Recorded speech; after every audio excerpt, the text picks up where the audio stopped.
மகரம், உங்களுடைய நண்பர்கள் மூலமாக உதவிகள். அது தொழில் சம்மந்தமானதாலும் சரிதான். இல்ல வந்து ஒரு வேலை ஒண்ணு கேட்டிருக்கோம். இல்ல வந்து ஒரு கடன் விஷயம்னு வச்சுக்கோங்களேன். எனக்கு கொஞ்சம் செலவு பணம் தேவைப்படுதுடா. அது வேணும்னு சொல்லி கேட்டிருப்பீங்க. உங்களுடைய நண்பர்கள் எந்த ஒரு விதத்திலயாவது உங்களுக்கு மிகப்பெரிய உதவிகளா இருப்பாங்க. இல்லன்னு வச்சுக்கோங்களேன், ஒரு வீடு சேஞ்ச் பண்றோம். அதுக்கு கொஞ்சம் கொஞ்சம் ஹெல்ப் பண்றதுக்கு வான்னு சொல்லி கூப்ட்டுருப்பீங்க. இப்படி பல விதங்களிலும் இன்று நண்பர்கள் மூலமாக உதவிகள் உங்களுக்கு வந்து சேரும். உங்களுடைய முயற்சிகளில் வெற்றி வாய்ப்புகள் தேடி வரும். ஓகேங்களா? நீங்க எந்த ஒரு வேலை பார்த்திருந்தாலும் சரிதான். உங்களுடைய முயற்சிகளில் வெற்றி வாய்ப்புகள் தேடி வரக்கூடிய மிக மிக சிறப்பான நாளாக மாறுகின்றது. ஒரு கலைத்துறையில வேலை பார்க்குறவங்க புதுசா ஒரு ப்ரொடியூசர போய் பார்க்கணும்னு வச்சுக்கோங்களேன்.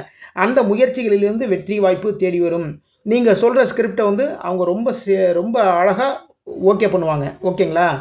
அப்போ இன்று உங்களுடைய முயற்சியில் வெற்றிகள். இன்று ஆஞ்சநேய பெருமான் வழிபாடு பண்ணுங்க. ஆஞ்சநேயர் வழிபாட்டின் மூலமாக இந்த நாள் மிக சிறப்பான நாளாக மாறும்.